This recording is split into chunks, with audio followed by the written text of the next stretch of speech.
কিতাবের মধ্যে আছে বিশ্বনবী দুহাত তুলে ডাকবে বলে, আলী, হযরত আলী আমাকে অনুসরণ করার কারণে, তার রানের উপর আমার মাথা রাখার কারণে, তোমার পক্ষ থেকে জিবরাইল আমিন ওহী নিয়ে আসার কারণে হযরত আলী আসর নামাজ পড়তে পারে নাই।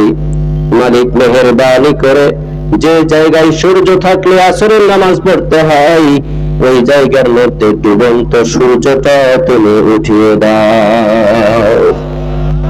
হযরত আলী বলেন, নবীজি এই দোয়া করতে দেরি, ডুবে যাওয়া সূর্য পুনরায় পশ্চিম দিকে উঠতে দেরি করে নাই। জোরে কোন সুবহানাল্লাহ। আসেন পৃথিবীতে এরকম কেউ সূর্য ডুবে গেলে কইলে আবার উঠবো?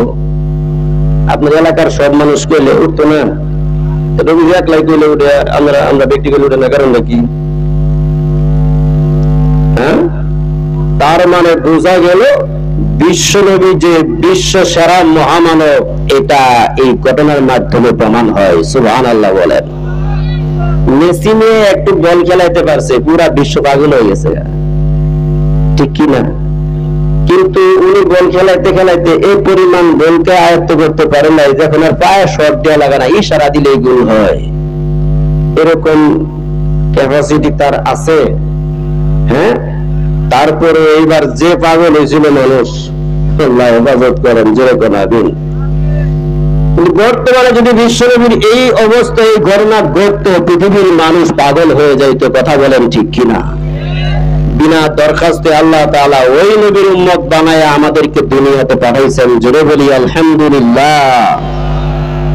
এখানেই তো শেষ না, নবীজি মদিনার জমিনে দাঁড়িয়ে আছেন।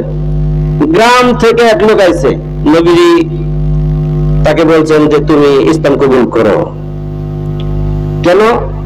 আপনার কথাই ইসলাম কবুল করবো কেন? আমি নবী, এই জন্য আল্লাহ আমাকে দায়িত্ব দিয়েছে তোমাদের কাছে দাওয়াত পৌঁছানোর জন্য। আপনি যে নবী, কেমনে বুঝবো? তো নবীজি কথা কেমনে বুঝবা, তোমার কেমনে বুঝাই? তুমি তো লেখাপড়াও করছো না। তো দূরে একটা খেজুর গাছ ছিল। আল্লাহ নবী বললেন, দেখো তো এই খেজুর গাছটা তুমি দেখতেছো কিনা? বলে হ্যাঁ দেখতেছি, তো চোখের পাওয়ার এত তো কমছে না, দেখতেছি। দেখো খেজুর গাছের মধ্যে খেজুরের বাদা যে ঝুলতেছে, খেজুর ঝুলতেছে, এটা দেখা যায়? হ্যাঁ ওটাও দেখা যায়। আচ্ছা, আমি যদি হাতে ইশারা করি আর খেজুরের গাছ থেকে চারাটা যদি আলাদা হয় আমার কাছে চলে আসে, তাহলে কি তোমার বিশ্বাস হবে আমি আল্লাহর রাসূল? সুবহানাল্লাহ। হ্যাঁ, তাহলে বিশ্বাস হবে। আমরা যে ধর্মে আছি, ওই ধর্মের যারা গুরু, ওনারা বলছেন যে এরকম ধরনের কাজ ওই সমস্ত ব্যক্তির মাধ্যমে হবে যারা দুনিয়াতে বাস্তবে রাসূল হবে। সুবহানাল্লাহ। আমার ভাইয়েরা, কিতাবের মধ্যে লেখা হয়